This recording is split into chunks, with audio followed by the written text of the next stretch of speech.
हिंदी प्रदेश के युवाओं को उलझाने के लिए मंदिर निर्माण और धारा 370 की तरह आबादी का टॉपिक भी उसी नेशनल सिलेबस के परिवार का है जिसकी बात मैं करता रहा हूं। नशाओं से त्रस्त नौजवानों ने लंबा आंदोलन चलाया जिसमें राहुल गांधी भी शामिल हुए।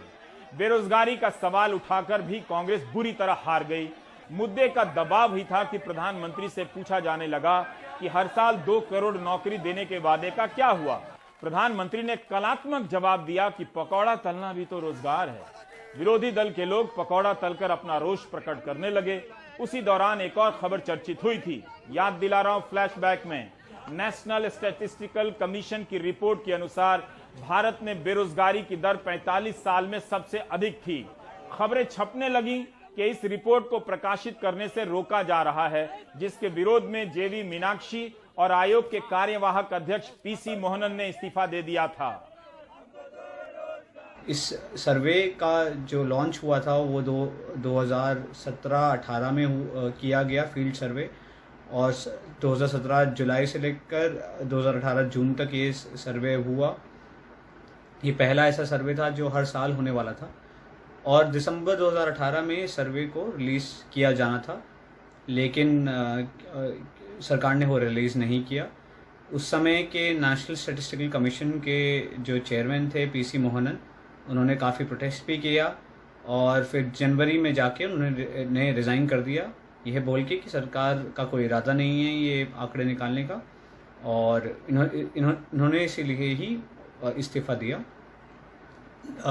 जनवरी के अंत में हमने एक रिपोर्ट निकाली थी बिजनेस स्टैंडर्ड में, जो यह स्पष्ट कर रहा था कि कैसे बेरोज़गारी की दर 6.1 हो गई थी 2017-18 में। चुनाव से थोड़ी ही पहले ये आंकड़े आने थे और ये 45 साल में सबसे ज़्यादा थे। सरकार ने इस न्यूज़ रिपोर्ट को डिनाई भी किया और बोला ये ड्राफ्ट है, और चुनाव हो गए, रिज़ल्ट आ गए। उसके बाद जब नई मंत्रिमंडल बनी और उन्होंने शपथ लिया, उसी दिन सरकार ने यह रिपोर्ट जारी करी पब्लिक में, और वह वही दिखाया, उस रिपोर्ट ने वही दिखाया जो हमारी रिपोर्ट कह रही थी कि बेरोज़गारी की दरें 6.1 पे है 2017-18 में। अमेरिका में रहने वाले किसी एनआरआई अंकिल या दोस्त को वीडियो कॉल कीजिए, पूछिए कि वहां की सरकार कैसे हर महीने बता देती है कि इस महीने बेरोजगारों की संख्या इतनी है और कितनों को नौकरी मिली है। डिजिटल इंडिया करने वाली भारत सरकार क्यों नहीं बताती है? युवाओं को प्रधानमंत्री से पूछना चाहिए कि अभी तक आप कहते थे कि आबादी ही हमारी ताकत है, तो अब क्या हो गया कि कहने लगे कि आबादी ही हमारी कमजोरी है। तमाम आंकड़े कहते हैं कि भारत की आबादी 2011 से 21 के दशक में घटती जा रही है।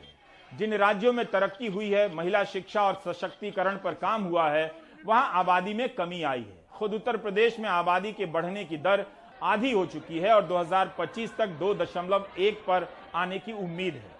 जनसंख्या विस्फोट जैसी स्थिति नहीं है, फिर भी पेट्रोल डीजल के दाम और बेरोजगारी को छोड़ जनसंख्या नियंत्रण का मसला लाया जा रहा है, क्योंकि पिछले कई साल से व्हाट्सएप यूनिवर्सिटी में इस टॉपिक को हवा दी गई है। एक बैकग्राउंड तैयार है पहले से।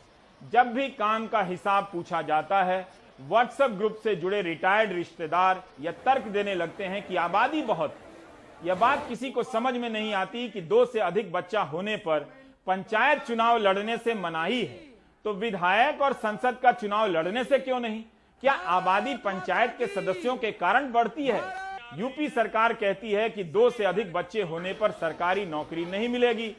सरकार बताए कि कितने ऐसे युवा हैं जिनके 2 से अधिक बच्चे हैं और सरकारी भर्ती की परीक्षा दे रहे हैं। कितने ऐसे युवा हैं जिनके 2 बच्चे हैं और भर्ती परीक्षा दे रहे हैं।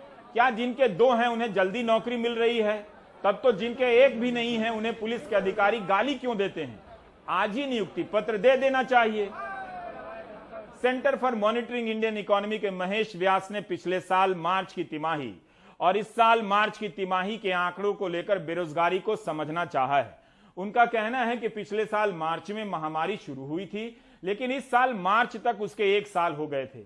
पहले महिलाओं ने नौकरियां गंवाई, लेकिन दूसरी लहर के दौर में पुरुषों ने ज्यादा नौकरी खोई है, जो अपने परिवार के लिए आय का एकमात्र जरिया थे। जिन लोगों को वापस नौकरी मिली भी है, उनकी सैलरी बहुत कम है। एक तरफ रोजगार मिलता हुआ दिखता है, लेकिन यह भी दिखता है कि पगार घट रहे हैं। महेश व्यास का कहना है कि इस बार नौकरी जाने से परिवारों में जो तबाही आई है उसका अंदाजा आप केवल रूखे सूखे आंकड़ों से नहीं लगा सकते हैं। पहली लहर हिंदी प्रदेश के युवाओं को उलझाने के लिए मंदिर निर्माण और धारा 370 की तरह आबादी का टॉपिक भी उसी नेशनल सिलेबस के परिवार का है जिसकी बात मैं करता रहा हूं। इस बहस का प्रवेश द्वार इस तर्क से खुलता है कि आबादी को कम करने की कोशिश तो होनी चाहिए, बात तो सही है। इस टॉपिक से युवाओं का टाइम अच्छा कटेगा, वो खुश हो जाएंगे कि उनकी बेरोजगारी का कारण सरकार नहीं है, भारत की आबादी।